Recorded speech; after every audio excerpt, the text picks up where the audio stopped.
So earlier today, Mark Berman of the New York Post reported that Cam Reddish is requesting a trade from the New York Knicks and wants out as he is seeking for a bigger opportunity to play elsewhere.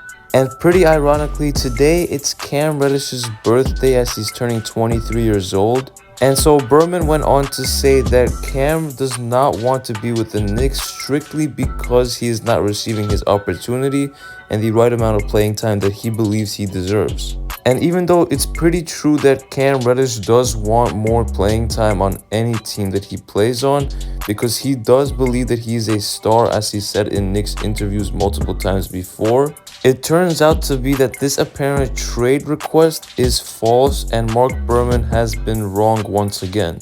As Cam went on Instagram and denied all these trade rumors and said that he did not request any trade and that this is all cap. And with all that being said, the real question still remains, what's going to happen with Cam Reddish and his future in New York? And there is a good possibility that the New York Knicks' front office suggested to Mark Berman to report this information, even though it's false, but to prepare the fans for his potential departure. And maybe this suggests that a deal is getting close with Donovan Mitchell and potentially a 3-team deal that would send Cam Reddish to LA. But the fact is that Cam Reddish never requested a trade himself and is likely happy in New York, as he's probably going to get some more minutes next season. And that is of course barring any trade, but I do think that he will be traded before he goes on to play for the Knicks next season.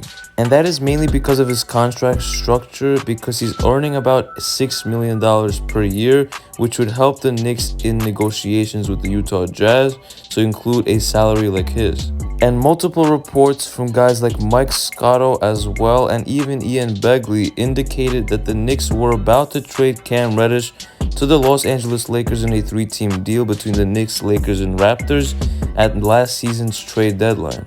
So it definitely looks like this is the Knicks front office leaking to Mark Berman that they're just suggesting for the fans to get prepared for Reddish's departure from New York. But if the Knicks do not end up trading for Donovan Mitchell before the start of this upcoming season, I do think that Tom Thibodeau will be playing Cam Reddish a bit more minutes off the bench. And personally, I would love to see Cam Reddish play on the New York Knicks next season, and hopefully he does not get included in a trade, even though that still sounds a bit unlikely that he won't. So with that all out of the way, let me know in the comment section down below if you guys think Cam Reddish will indeed be traded despite all these rumors and reports that he won't. And if you believe that he will stay on the Knicks roster even after a Donovan Mitchell deal, let me know what kind of role you would want him to have. And as always, if you did enjoy this video and want to see more New York Knicks news, updates, and reports like these, make sure to smash that like button, subscribe to the channel if you are new, as we're looking to hit 5,000 subscribers by the end of the summer. And it's been KNYT here, and I am out. Peace.